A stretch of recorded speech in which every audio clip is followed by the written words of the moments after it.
Be me, Dana, 38, feminist. Senior editor at a publishing house that matters. We don't print fantasy novels or self-help trash. We publish the big books, the ones that end up in newspaper reviews and shape the conversation. My life is a testament to making the right choices. The kind of choices most women are too scared to make. My apartment is in a converted warehouse downtown. High ceilings, exposed brick, a single fiddle leaf fig tree that I haven't killed yet. It's clean, quiet, and entirely mine. No husband leaving his socks on the floor. No kid smearing fingerprints on my glass coffee table. My only dependent is a sleek black cat I adopted from a shelter. He's independent, like me. We coexist. My social media feed is an art installation dedicated to the successful, unburdened woman. Here's me on a solo hike, caption about finding my own path.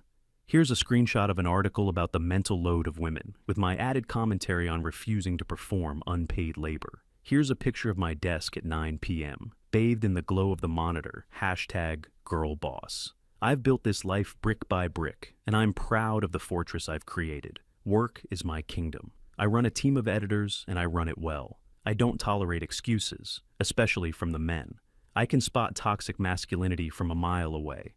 The way they interrupt you in meetings, the way they repeat your idea, but louder. Mansplaining is a blood sport in our conference room, and I'm the reigning champion. A junior editor tried to explain a marketing term to me last week. I just stared at him, held up a hand, and said, "I know what a KPI is, thanks." He turned red and didn't speak for the rest of the meeting. That's how you establish dominance. That's how you survive. My current obsession, my white whale, is a writer named Eugene. He's about 30, maybe a little older, an investigative journalist who made a name for himself with a series of articles on corporate corruption. He's smart, he's sharp, and he's annoyingly handsome in a rugged intellectual way. He has a book proposal out, and every publisher in the city is fighting for it. I want it. I need it. He isn't just another author, he's a peer, an equal. The kind of man you build an empire with, not the kind you build a picket fence with. This project is more than just a job, it's a statement. The only person who seems unimpressed by any of this is David from the sales department. He's probably around 40, maybe a bit more. He has that tired, settled look of a man who gave up on his dreams a decade ago. His desk is a shrine to domesticity. A coffee mug that says "World's Best Dad." A framed photo of two messy-looking kids and a smiling, plain-faced wife. He's always leaving at 5 p.m. on the dot. I once heard him on the phone, earnestly discussing the pros and cons of different brands of diapers. I look at him and feel a profound sense of pity. He's a walking cautionary tale. A man trapped in the patriarchal prison he helped build. He represents everything I fought so hard to escape. Sometime in the spring, the company decided I needed an assistant. I argued against it. I'm self-sufficient. I don't need someone to fetch my coffee. But HR insisted. It was a new company-wide initiative. Her name was Ava. She was 23. Fresh out of some liberal arts college, bright-eyed and full of a kind of naive optimism I found exhausting. She showed up on her first day in a floral dress and sensible flats. She had a pen and a notepad and looked at me like I was a celebrity. I decided I would mentor her. I would show her what a powerful woman looks like. I'd deprogram her from all the fairy tales she'd been fed. My first big move was to schedule a preliminary meeting with Eugene. I finally got him to agree to come into the office. I spent 2 days preparing. I reread every article he'd ever written. I put together a deck outlining my vision for his book. I prepared counter-arguments for every possible objection he could have. He walked into my office, and he was even more impressive in person. Tall, confident, with a firm handshake. We sat down. The conversation was good. He was sharp, and I was sharper. I was laying out my editorial strategy, showing him that I understood his work on a molecular level. I was winning. There was a soft knock on the door. Ava peeked her head in. "Sorry to interrupt, Dana. I just made a fresh pot of coffee, and I picked up some of these from that little Italian bakery, Mr. Eugene. I read in an old interview that you had a sweet tooth." She held out a small box of cannolis. I felt a flash of annoyance. I didn't ask her to do this. This wasn't part of the plan. Eugene, who had been leaning forward intently, suddenly relaxed. He leaned back in his chair, and a genuine, unguarded smile spread across his face. "No way," he chuckled. You dug that up? That's amazing. And please, call me Eugene. He took a cannoli and gestured for her to come in. For the next 5 minutes, my meticulously planned meeting was derailed. He wasn't talking to me about his book. He was talking to her about bakeries. He asked her where she was from, what she studied in college. She told him she was from a small town and loved to read, and she was just so excited to be working here. He listened to her with this focused, amused expression. I sat behind my large, imposing desk, feeling like a piece of furniture. I cleared my throat. Well, as I was saying about the chapter structure, Eugene turned back to me, his professional mask back in place, but the energy in the room had shifted. The connection I thought I was building had vanished. I told myself it was nothing. He was just being polite to the office junior. Men like him appreciate a powerful mind, not a plate of pastries. A couple of weeks later, Eugene started coming into the office more regularly to work on the final proposal. He didn't have a permanent desk, so he used one of the empty cubicles near my section. And I started to notice a pattern. Every morning he'd arrive, and the first place he'd stop was Ava's desk. Not mine, hers. He'd lean against the partition, coffee in hand, and just chat with her. I couldn't always hear what they were saying, but I could hear her light, tinkling laugh. One afternoon, I was working on some cover concepts for a different book. I saw Eugene walk over to Ava's desk and show her the mock-ups on his tablet. I watched them for a solid minute, him pointing at the screen, her nodding, and offering her thoughts. I finally got up and walked over. If you need a second opinion, Eugene, my door's always open. I've been doing this for 15 years. He looked up, seeming surprised to see me there. Oh, hey Dana. Yeah, I know. I just wanted to get a layman's perspective, you know? Someone outside the industry bubble. Ava's got a great eye. Ava blushed and looked down at her keyboard, suddenly very interested in her email. I felt a hot, prickling sensation on the back of my neck. I gave a tight smile and retreated to my office. I started giving Ava more work, busy work, transcribing hours of interview tapes, fact-checking dense manuscripts, organizing the digital archives, a project everyone else had been avoiding for years. I told myself it was for her own development, to learn the nuts and bolts of the industry. But a small, ugly part of me just wanted to see her buried in so much work, she wouldn't have time to laugh with Eugene by the water cooler. It didn't work. She just did it all, efficiently and without complaint. She'd stay late, and sometimes when I'd be leaving, I'd see Eugene had stayed late too, bringing her a sandwich or just keeping her company while she finished up. The situation was starting to feel like it was slipping out of my control. I had to reassert my position. One Thursday morning, I saw a window of opportunity. Eugene was at his desk, looking focused. Ava was away from hers, probably running an errand for someone. I walked over, my posture perfect, my voice calm and professional. Eugene, I've cleared my schedule for lunch tomorrow. I've booked us a table at that steakhouse you mentioned. It's time we sat down and hammered out the final details of the marketing plan. Just the two of us. It was a power move. I was setting the time, the place, the agenda. He didn't look up from his screen right away. He finished typing a sentence. Then he finally turned his head. Oh, can't tomorrow. Sorry, Dana.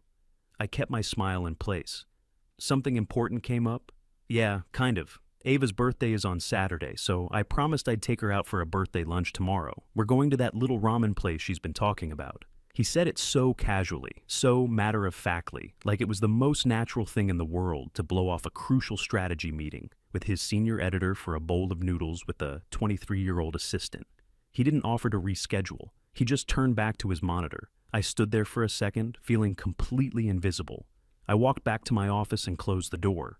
I looked at my reflection in the dark screen of my second monitor. My face looked sharp, my makeup was perfect, my blazer was impeccably tailored, I looked powerful, I looked successful, and I looked very, very tired.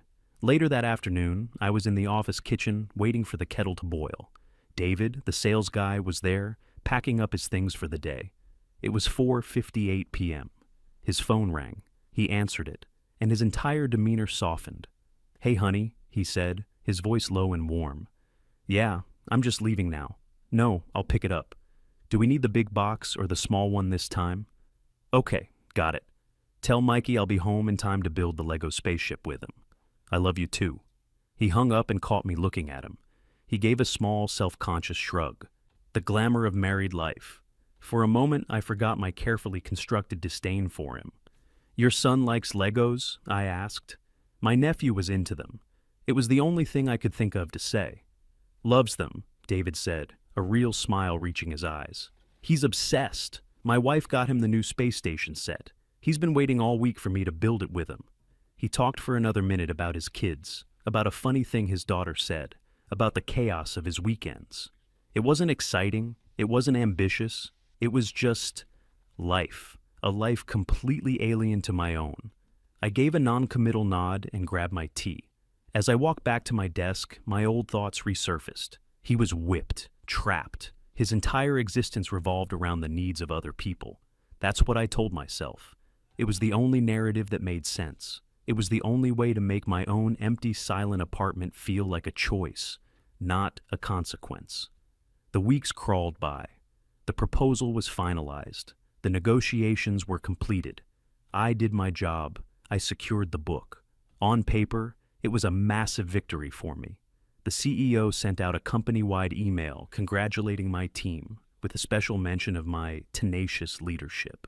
My colleagues stopped by my office to offer their congratulations. It all felt hollow, because I knew that, while I was buried in contract clauses and budget meetings, Eugene was spending his free time with Ava. I'd see them leaving for lunch together. I'd hear them making plans for the weekend. She'd brought him into her world of trivia nights at dive bars, picnics in the park, and browsing through secondhand bookstores. He seemed to love it. He seemed lighter, younger. He was still professional with me. We had meetings, we discussed the manuscript. He respected my opinion. But that was it. There was a wall there, the easy warmth, the friendly banter, the intellectual spark I thought we'd had. That was all reserved for her. I felt like I was losing a game I didn't even know I was playing. I started to analyze Ava, trying to understand her power. It wasn't her looks. She was pretty, yes, but in a simple, girl-next-door way. She wasn't a bombshell. It wasn't her intelligence. She was smart enough, but she wasn't a genius. She didn't challenge him or debate him. She just listened. She'd ask him about his day and seemed genuinely interested in the answer. She'd remember a tiny detail he mentioned weeks ago. She'd laugh at his bad jokes. She was his cheerleader, his refuge. And I was his boss, his intellectual sparring partner, the woman who corrected his grammar in an email. I had spent my entire adult life learning how to be a man's equal in the boardroom.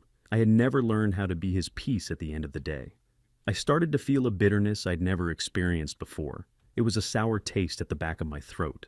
I looked at her and saw everything I'd been taught to despise. A woman who made herself agreeable. A woman who put a man's comfort before her own ambition. I told myself she was weak, that she was playing a long, manipulative game, using outdated feminine wiles to trap a successful man, that she was setting the feminist movement back by 50 years. But late at night, alone in my silent apartment, another thought would creep in. What if she was just happy? What if this was what genuine connection looked like? It was a terrifying thought, because if she was right, then I had been wrong about everything. My entire life, my entire identity, was built on the foundation that my path was the superior one. And now, a 23-year-old in a floral dress was making me question it all. The company decided to throw a party to celebrate the new acquisition. A proper one, at a trendy bar downtown with an open tab. This, I decided, would be my night. This was a professional event, my territory. Ava, with her soft skills and her gentle demeanor, would fade into the background. I would be in my element. I would be the center of attention, the architect of this success. I would remind Eugene who the real power player was. I spent 2 hours getting ready. I chose a dress that was severe and elegant. A black sheath that was all sharp angles. It wasn't a dress designed to be approachable. It was a dress designed to be admired from a distance. My hair was pulled back in a sleek, tight bun. My makeup was a mask of corporate perfection. When I walked into the bar, I felt like a general surveying her battlefield. I saw my colleagues, the junior editors, the marketing team. They all greeted me with respect, with a touch of awe. I accepted their congratulations with a cool, professional smile. I scanned the room for Eugene, and my perfectly constructed confidence began to crack. He was there, and so was Ava. She wasn't wearing a floral dress. She was in a simple dark blue cocktail dress. Her hair was down. She looked beautiful, effortlessly, incandescently beautiful. She was laughing, and Eugene was standing next to her, looking down at her with an expression that made my stomach clench. It was a look of pure, unadulterated adoration. I had never had a man look at me like that, not once in my 38 years. I took a deep breath, straightened my shoulders, and walked towards the bar. One of the VPs stopped me. He was a portly man in his late 50s named Richard. "Dana, there she is, the woman of the hour," he boomed, clapping me on the shoulder a little too hard. "Brilliant work on this. Absolutely brilliant. You're a shark." I forced a smile. "Thank you, Richard. It was a team effort." It was the right thing to say, the corporate thing, but the word shark echoed in my head. Is that what I was? A cold, solitary predator. I got a glass of expensive wine and found a spot where I could observe. I watched them. Eugene and Ava. They weren't attached at the hip, but they were a unit, a gravitational center around which others orbited. People would come up to them, talk for a bit, and then drift away, leaving them in their bubble. Eugene would have his hand on the small of her back. She would lean in to hear him over the music. Small, intimate gestures that screamed, "we" and "us." I saw David, the sales guy, standing with some of his team. He looked out of place in the trendy bar, his off-the-rack suit a little too big in the shoulders. He was checking his watch, probably anxious to get home and relieve the babysitter. The CEO, a tall, imposing man named Mr. Harrison, clinked a glass to get everyone's attention. The music died down. "Good evening, everyone," he started, his voice resonating through the room. "I just want to say a few words to celebrate this incredible new partnership." He talked about the company's vision, about the importance of bold new voices. Then he got to the thank yous. "I want to extend a huge thank you to the entire editorial team," he said, gesturing vaguely in my direction. "And of course, to their fearless leader, Dana. Her strategic insight and relentless pursuit of excellence were instrumental in getting this deal across the finish line." There was a round of polite, professional applause. I nodded my head, acknowledging it. It was what I had expected, but he wasn't finished. "And I also want to give a special personal thank you to someone who truly went above and beyond," he continued, his voice warming. "Someone who embodies the spirit of collaboration and hospitality we pride ourselves on." He smiled directly at Ava. "Ava, your positivity and dedication have been a joy to watch. You didn't just assist on this project. You made our new author feel like part of the family from day one. I've heard nothing but glowing reviews. Let's give her a big round of applause." The applause this time was different. It was louder, warmer, more genuine. People were turning to smile at her. She blushed a deep crimson and looked at the floor. Eugene put an arm around her shoulders and gave her a proud squeeze. My own applause felt like I was clapping with wooden hands. I was the shark who closed the deal. She was the heart that made him want to stay. I suddenly felt a desperate need to talk to him, to prove that I was still relevant. I drained my wine and made my way through the crowd. "Eugene," I said, my voice a little louder than I intended. He turned to me, his smile polite but distant. Ava took a small step back, giving us space. "Dana, great party," he said. "It is," I agreed. "I was just thinking about the publicity tour. We need to start mapping out the key media appearances for the first month." I was talking shop. I was on safe ground here. "Yeah, absolutely," he said, but his eyes were already drifting back towards Ava. "We can sync up about that next week. No need to talk about work tonight." "Of course," I said quickly. "I just want to say, personally, I'm thrilled to be working with you." "Likewise," he said. The word was a perfectly polished hollow stone. An awkward silence fell between us. He wasn't going to help me. He wasn't going to ask me a question or tell a joke or do anything to bridge the gap. He was just waiting for me to leave. I felt my face flush. "Well," I said, my professional mask feeling heavy and brittle. "Enjoy the rest of your evening." I turned and walked away without waiting for a response. I felt hundreds of eyes on my back, even though I knew no one was watching me at all. I got another glass of wine and stood by the floor-to-ceiling window, looking out at the city lights. I could see the traffic moving on the streets below, a river of red and white. Thousands of people, all going somewhere, going home. A woman appeared in the reflection of the glass next to me. She was pretty, with kind eyes and a warm smile. She looked to be about my age. "You must be Dana," she said. "I'm Sarah, David's wife." I turned, startled. It was the woman from the photo on his desk. David was standing right behind her, holding 2 glasses of water. "Honey, this is my boss, Dana," he said. "It's a pleasure to meet you," Sarah said, extending a hand. Her handshake was firm and warm. "David talks about you all the time. He says you're the sharpest person he's ever met." I didn't know what to say. "He does?" "All the time," she confirmed, smiling at her husband. David just shrugged, looking slightly embarrassed. "Well, it's true. We should probably head out soon," Sarah said to him. "The sitter has an early class tomorrow." "Yeah, you're right," he said. He turned to me. "It was a great event, Dana. Congratulations again. You really earned this one." "Thank you, David," I managed to say. "It was lovely meeting you," Sarah said to me. And then they were gone. He put his arm around her waist as they walked towards the exit. She leaned her head on his shoulder. They fit together. They looked content. And it hit me like a physical blow. I wasn't just observing 2 different life paths tonight. I was observing 2 different kinds of partnership. Eugene and Ava were at the beginning of something, full of passion, excitement, and discovery, the shiny new phase. David and Sarah were in the middle of it. The part that comes after the initial excitement fades, the part built on shared history, quiet understanding, and the decision to face the mundane realities of life, like babysitters and grocery runs, together. Both pairs had something I didn't: connection. I stood there, in my expensive dress, in the middle of a party celebrating my professional triumph, and I had never felt so profoundly alone. The room was loud, full of laughter and conversation, but all I could hear was a deafening silence in my own head. My career was my partner, my ambition was my companion, but tonight I realized they couldn't keep me warm. They couldn't put an arm around me and make the world feel a little less lonely. I looked across the room one last time. Eugene was whispering something in Ava's ear. She laughed, a real, uninhibited laugh, and playfully swatted his arm. He caught her hand and didn't let go. I turned and left. I didn't say goodbye to anyone. I just slipped out the door and into the cool night air. The taxi ride home was a blur. The driver tried to make small talk, but I just stared out the window at the passing city. My apartment, usually my sanctuary, felt like a museum. A sterile exhibition of a life that was supposed to be perfect. The silence was suffocating. I opened the fridge and saw a bottle of champagne a friend had given me a few months ago.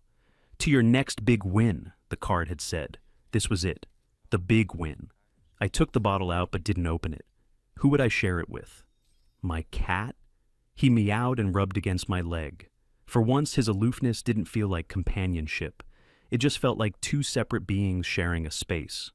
I walked into my bedroom and sat on the edge of my perfectly made bed. I caught my reflection in the mirror, the severe dress, the tight bun, the mask of makeup. I looked like a stranger. I thought about my 20s when I was just starting out. I was so full of fire, so certain. I'd watch the older women in the office, the ones who were married with kids. I'd listen to them talk about parent-teacher conferences and pediatrician appointments, and I would feel a smug sense of superiority. I was different. I was going to have a career. I was going to be important. I wasn't going to let a man or a family derail me. I saw relationships as a distraction, marriage as a trap, children as the end of a woman's life.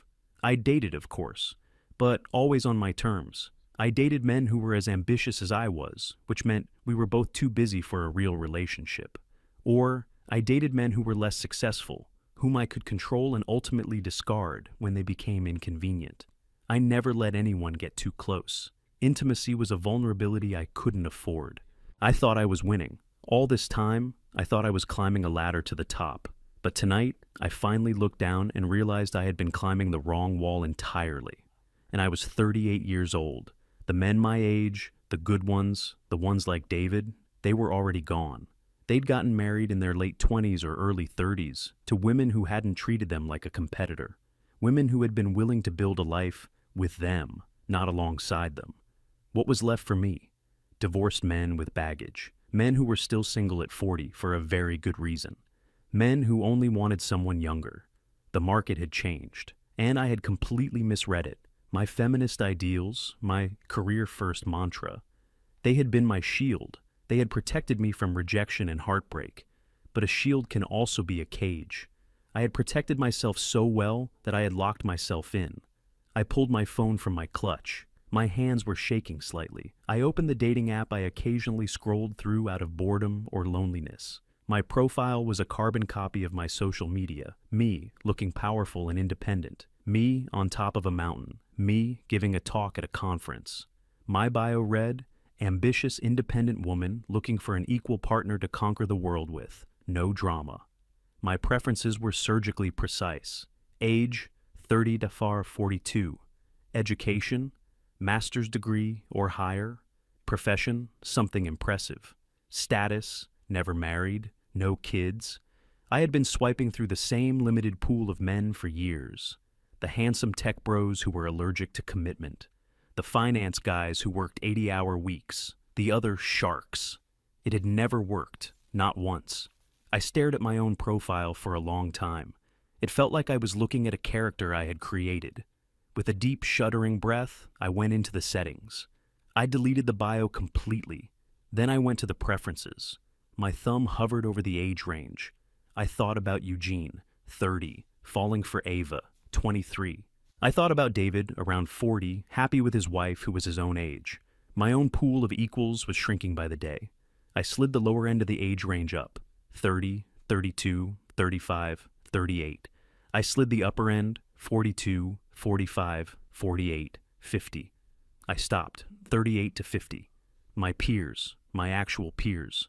Then I scrolled down to the deal breakers, the things I had been so certain about. Marital status. I changed never married to doesn't matter. The last one was the hardest. Children. The symbol of the life I had rejected. The anchor I never wanted. My finger hovered over the options. Doesn't have kids. Open to kids. I thought of David's face when he talked about building a Lego spaceship with his son. A life filled with small, messy, inconvenient joys. A life filled with love. I closed my eyes and tapped open to kids. I hit save changes. The app refreshed. The screen filled with a new landscape of faces. They weren't the polished, professionally photographed men from my old feed. These were men with laugh lines, men with tired eyes, men with receding hairlines. There was a man in his late 40s, smiling awkwardly, with two teenage daughters standing beside him. There was a man holding up a large, unappealing fish. There was a man whose profile picture was a blurry photo of him at a barbecue, a beer in his hand and a kid on his shoulders. This was it. This was the reality. The wall wasn't something I had hit. It was something I had built, and I was finally on the other side. I wasn't conquering the world. I was just a woman in a silent apartment, starting over.